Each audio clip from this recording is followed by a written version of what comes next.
Hello and welcome to HITC Sport. Well, there are a lot of people to admire in the championship, such as Michael Dawson, Tim Cahill or Neil Warnock's wife. That woman must be being paid by the f***ing government or something. But let's take a look at every championship club's most hated individual. I can't wait for the Reading segment. Aston Villa, Jack Grealish. Aston Villa, I have my pick with this lad. Alright, so obvious choices: Henry Lansbury for his Tom Daly impersonations, and the collection of hairstyles clearly plucked from Where Did I Go Wrong magazine. Then there's John Terry for so many reasons, but I'm gonna go for Jack Grealish. I mean, how can I not? So apparently the Republic of Ireland international team is just a set of water wings, is it? Just to strap them on there, get a nice feel for international football. Go on, we'll nurse you through the first few years of youth team football, feed you, finance your travel expenses, pay for your 6 gallons of hair wax a month. Honest to God, I don't know what that man puts in his hair, but I would say it's enough to drown an entire box of hamsters. I mean, this fella played Gaelic football growing up. For anyone who doesn't know what that is, just consult Diarmuid Connolly or Thierry Henry. And then he has a half-decent season under Tim Sherwood, knocks Liverpool out of the FA Cup live on the Beeb, tricks everyone into thinking, oh, this kid is actually something special. And then suddenly, oh, bye-bye Ireland, I'm declaring for England now. Look, I get it, alright? This kid was born and raised in London, okay? I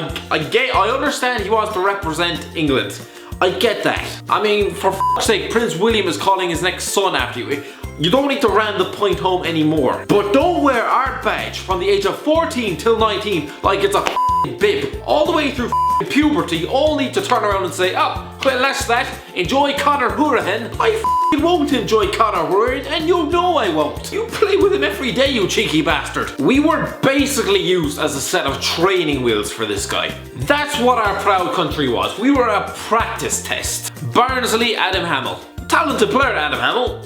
He's also a footballer who, while at Huddersfield 5 years ago, drank 15 pints and several shots in one night because who doesn't want to puncture their liver? You know, you're only a professional sports person and who might actually need that to live. Anyway, at the end of the night he was being helped by a couple of paramedics and then he assaulted them. And lads, it gets worse.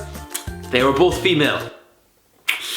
If that man wasn't a footballer, he'd have been chucked into the nearest county jail. Birmingham City, Craig Gardner. There aren't many people quite as reviled in the Midlands as Alex, apart from Alex McLeish, maybe. But like, I don't think Gardner understands the meaning of the word loyalty. Like, does anyone, if they have Aston Villa, Birmingham, West Brom, and then Birmingham again splashed across their CV? He spent 5 years in the Villa first team, practically sported a semi whenever they beat Birmingham in the derby, then goes to Birmingham and suddenly starts spouting off how much he's always hated Villa. May 2017. To come here and win and stay up, how do you describe it? And do you know the best part? Them down the road didn't even help us. We didn't need any bit of help off them. I'm not even going to mention their name, the way they think they are. That sums them up. Are they Villa fans? Villa fans wearing Blackburn shirts, it sums them up.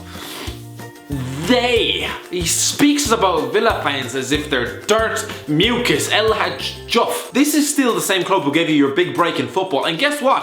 Employ your f***ing brother. If not for them, the two of ye might be fixing toilets down the local KFC, so have a bit of respect. I mean, not for Jack Grealish though, he can go f***. Bolton Wanderers, John Flanagan. I think we all know why the Scouse Cafu has made the list. Brentford, Ilias Chatsitiadoridias. For the name alone, Christ. How would you expect me to pronounce this? Has he not watched the channel? Christ, I have enough trouble with Mirlan Pjanic. That name looks like he's just vomited out a bowl of alphabet soup. Rule of thumb, people. Quickest way to Irish guy's heart, have f***ing simple names. You're going to request a Bosnian Worley now, aren't you? Bristol City, Matty Taylor. Alright, look, when you trade Bristol clubs, you're always going to get a backlash. Matty Taylor swapped Rovers for City in 2017 after scoring 68 goals, 134 games for Rovers. From a business sense, yes, it was a good move. But Jesus, man. Well, I just felt myself de-age about 15 years with that voice crack. Another go. But Jesus, there we go. But Jesus, man, you're still living in the same city. I'm sure that they know where you live. I mean, he probably has old ladies spitting at him in the street. I mean, so do I, but that's just because I wear the scarf everywhere I go. Burton Albion, Darren Bent. Ever since Darren Bent walked out on Sunderland for Aston Villa in January 2011, swapping a club in the top 6 for one who was sitting 17th in the league. Sunderland fans were pretty outraged by his, well, just call it what it is, Greed. Cardiff City Lee Tomlin. Lee Tomlin is a player we really should love. A mercurial, skillful talent, despite looking like Andy Reid if Andy Reid devoured everything in the fridge. Here's a few tweets from a bunch of Bristol City fans after Tomlin congratulated Cardiff on a win over his old team. You're just inviting a backlash from a number of Bristol City fans. Why bother saying anything at all? Show some class. He has none. That's why he leaves every club he joins within a year without any friends. Derby County, David Nugent. David Nugent probably isn't a hated player, let's be honest. But I'll bet Jermaine Defoe wanted to drown him in a toilet 10 years ago. Okay Nugent, so you're somehow invited into an England squad for a game against Andorra, despite being so clearly out of your depth. Watching him struggling to control the ball in that England team. So, like watching your 16-year-old brother struggle to keep up with his older mates on a stag do. God love me, tried, but you just knew if it continued any longer, it would end in a sticky mess. Alright, so England are 2-0 up against Andorra. Even Steve McLaren could manage that. Christ Gregory from Marks and Spencer's could manage that. Defoe takes a shot. It's going in, it's crossing the line, and then big old huge rushes in and sticks out a big toe a centimetre away from it, just to make sure, he robbed it. Thief. I mean, I know he's from Liverpool, but still, if he'd robbed Defoe's TV, I wouldn't have minded. But international goals are pretty rare. Like, Defoe had only scored 3 goals in 26 games for England up until that point.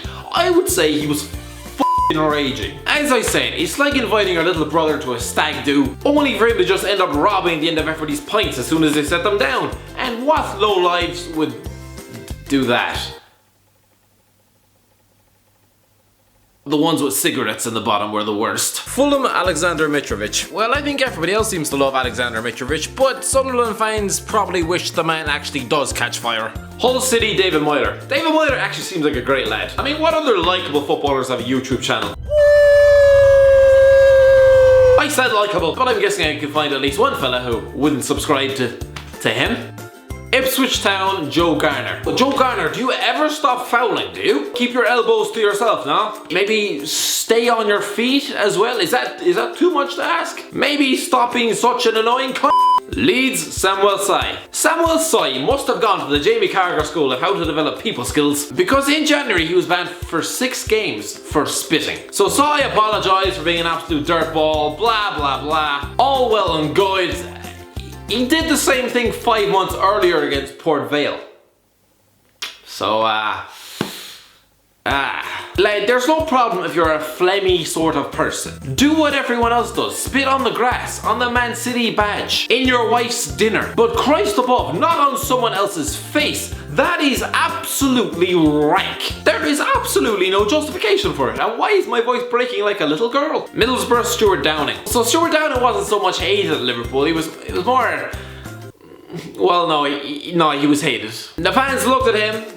The 20 million that they spent, that was a lot back in 2011, and they thought, why the f can you not score a goal? It was like paying 200 quid for a toilet that didn't flush, except no plumber is going to be able to fix that mess. Millwall, Ryan Tunnicliffe. Manchester United fans might remember him for having about as much impact at Old Trafford as a broken dishwasher, but in 2015 he was given a too much ban for posting this tweet. Happy that Middlesbrough didn't go up, just for the main fact that Patrick Bamford is a sausage boy. Well, the joke is on him, because I'm fairly certain Patrick Bamford is a vegan. What? Nottingham Forest, Jack Colback. Jack Colback.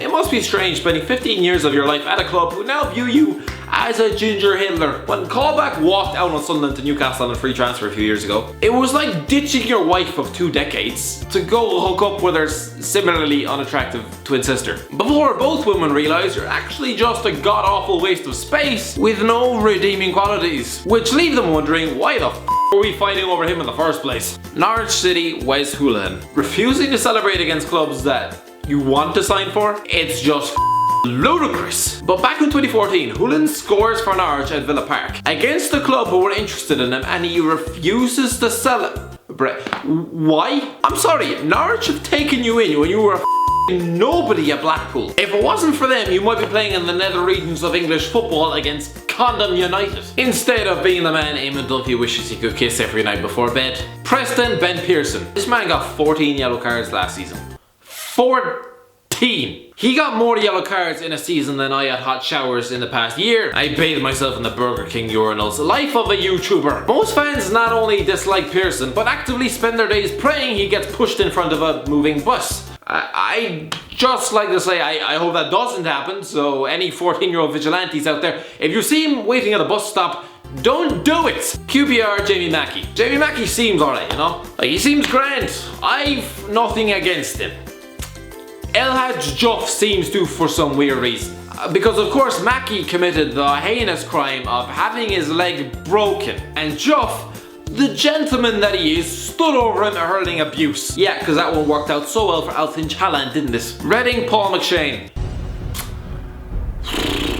Oh, McShane.